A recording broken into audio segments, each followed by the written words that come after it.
two-person exhibition that features the work of Patty Carroll, who's the photographer of these large-scale photographs you see on the back two walls.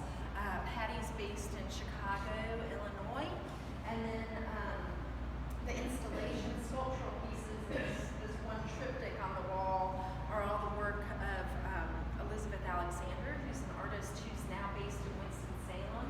She came to the area about 3 years ago from Boston.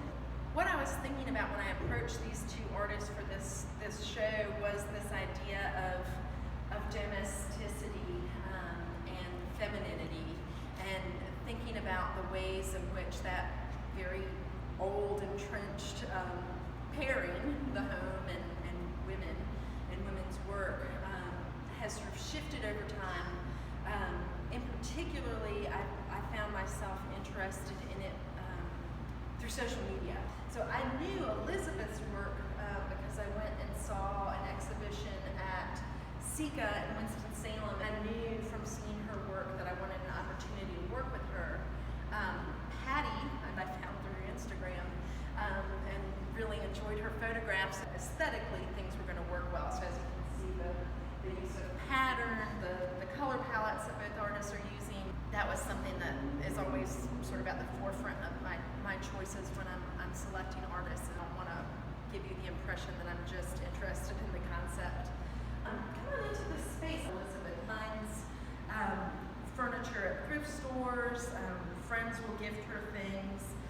She's always looking for objects that have ornate patterns, so sort of referencing a very formal type home environment, which is what she grew up with in Boston. Through a very meticulous process, she hand cuts using an X-Acto blade all the pattern out of the material in which she's working. So in this case, fabric. Porcelain pieces that you see, she hand cut with a jewelry saw, which is essentially a long piece of serrated wire.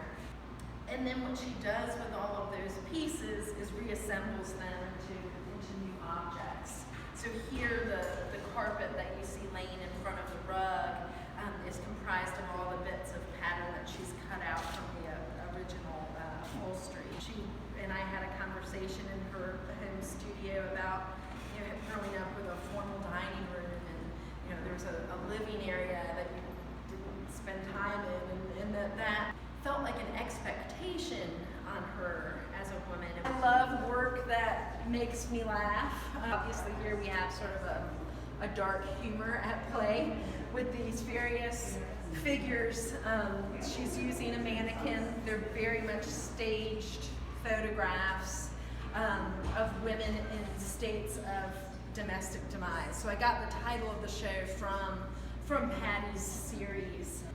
I'm hoping any day that I'll be receiving the book. She's actually just published a book of this series of images. It works for me on both a sort of kitsch level, speaking I think very much to consumption and the ways in which consumerism in particular has become a driving force in the home. Patty's very much interested in domestic spaces, not just in a negative way, that she finds them beautiful, rich visually, and comforting, but she wants to bring to light some of those sort of darker sides of it. Something I wrote about in the essay for this show is this idea that the domestic sphere, the space in which women traditionally are sort of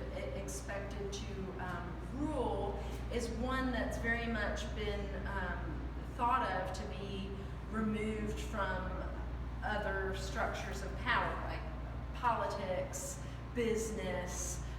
It's a space where women thrive and rule, but it's one that sort of exists outside of the true structures of power that we value in our society.